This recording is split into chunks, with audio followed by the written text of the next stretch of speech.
This is the Italian Real Estate Podcast, here to help you with the ins and outs and basics of Italian real estate, presented by ItalianRealEstateLawyers.com. Hello there, and welcome to another episode of the Italian Real Estate Podcast, presented by ItalianRealEstateLawyers.com. Of course, we are back at it again with the one and only Marco Permunian. How are you doing today? Good, how are you? I'm doing great, thank you. And today, the day this episode happens to be coming out is January 1st. So happy New Year to all. May you have a wonderful and lovely year coming up. And in this episode, we wanted to talk about a topic that is quite near and dear, maybe not so dear, but definitely quite near, the €1 homes. If you've seen previous episodes of the Italian Real Estate Podcast where we've talked about these before, you'll know that Marco and I don't necessarily have the most positive opinion about these. And so, Marco, in this episode, I think it would be great if we could get into maybe some of the things to keep an eye open for, and maybe some of the reasons why maybe even going for a non-€1 home might be worthwhile considering. So Marco, I don't know where you prefer to start with this, but what if maybe we start with, what are some of the things to really look out for? What are some of the concerns? First of all, Happy New Year to all. Now, regarding your question, my first piece of advice to everyone looking into purchasing a €1 home, when you see a new project or something that you see in the news, make sure that the project that they're talking about is active. We have seen a number of times that in the news, these projects were basically being referred to as active projects, but in reality, the projects ended. Of course, that's more the case when the news was reposted maybe by a different media outlet. So the project in the meantime has become outdated or no longer active. So again, make sure that you check the official sources or contact us at ItalianRealEstateLawyers.com. We can check that for you, make sure that the project is active and that it didn't end. And the second piece of advice is make sure that you go through the list of requirements thoroughly.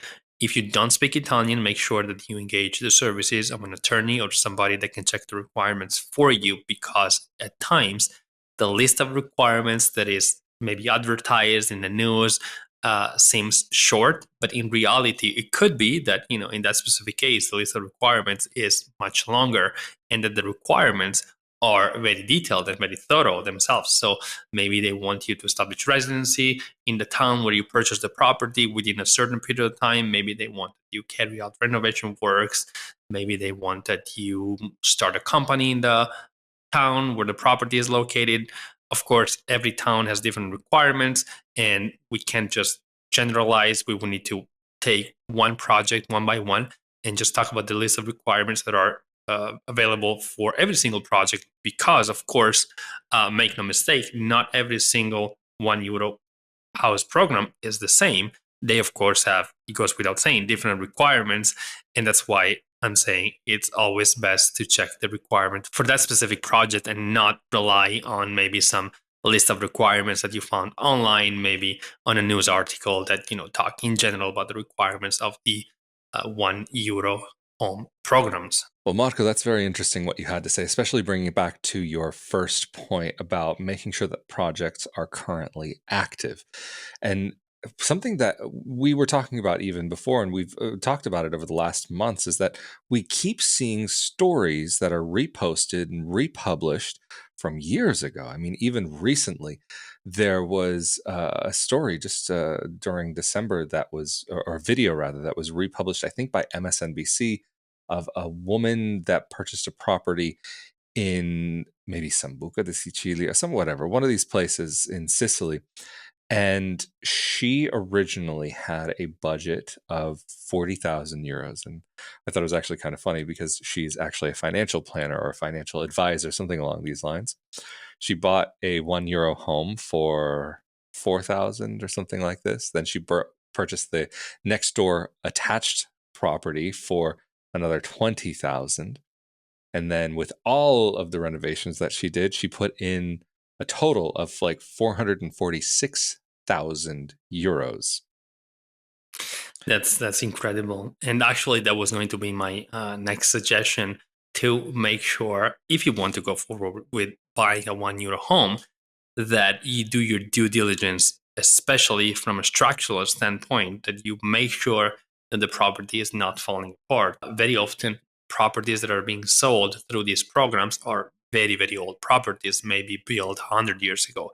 Of course, they tend to be in the historic center of the town, which is generally speaking the place where the older buildings are located, and the reasons why this program exists, generally speaking, are they want to repopulate these towns, and they want to have foreign investors renovate and do renovation works to make these properties better. But the thing is, sometimes the renovation works that are necessary to make these properties habitable cannot even be quantified. So the towns, in good faith, are selling these properties, or the owners, depending on the program. In some cases, the town directly that is selling. In some cases, the homeowners. But the point is, in some cases, the works that are necessary to make these properties habitable cannot even be quantified. And therefore, even if they're being sold in good faith, it turns out in some cases that the amount of works that were necessary are beyond any reasonability. And like you just said, somebody could end up spending hundreds of thousands of euros just to carry out these renovation works.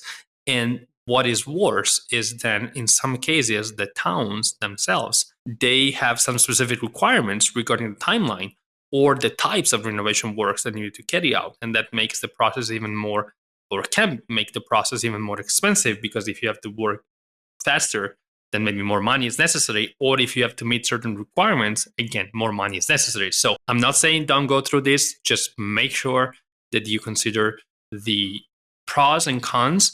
And in some cases, it might be easier, it might be more beneficial or cost effective to buy a normal standard property that is just being sold for maybe a few thousand, maybe a few tens of thousand, rather than just buy a home for €1 and then you have to carry out very expensive renovation works. And finally, but we can talk about that in a second, because I know that you have an opinion about that too. In some cases, these programs, they sell properties for €1, but that's actually the starting price. Yeah, I mean, look, for me, if I were in the position that I were wanting to purchase a home, that I were wanting to actually go out and uh, purchase a home in one of these remote locations, which I would say wouldn't be for me. It's not quite the lifestyle that I'm looking for.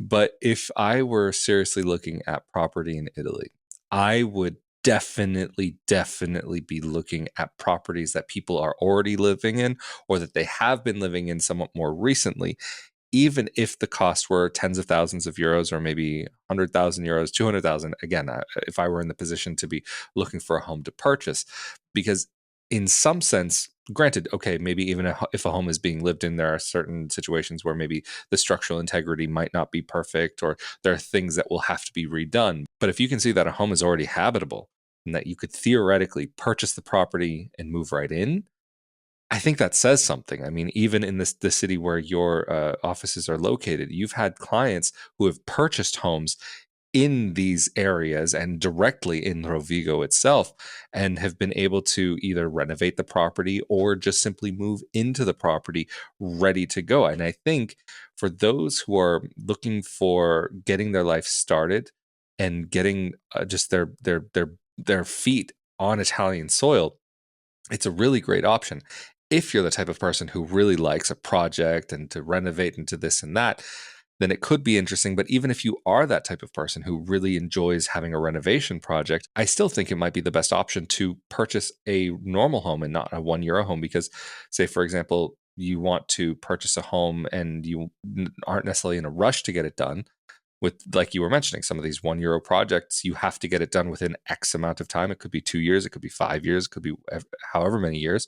And then even on top, you could be also limited to who will be able to work on their home. There are very often contractors who are officially recognized by the village or the town that says, and they say, this is the person that you have to use. And say, for example, what if you don't want to work with that person?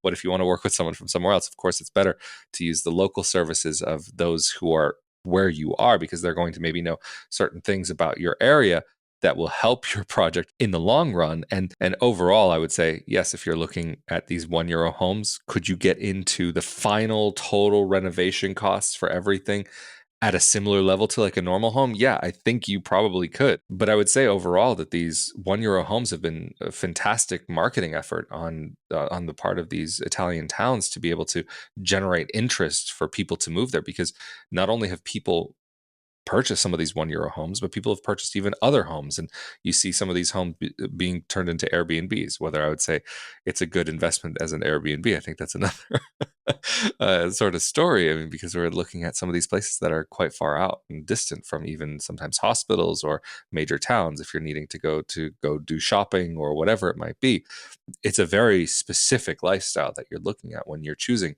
to live your life in one of these towns. Yeah, that is true. And like we said, these programs were made available by these towns with very good intentions, whether it's repopulating the towns or renovating the buildings in the historic center.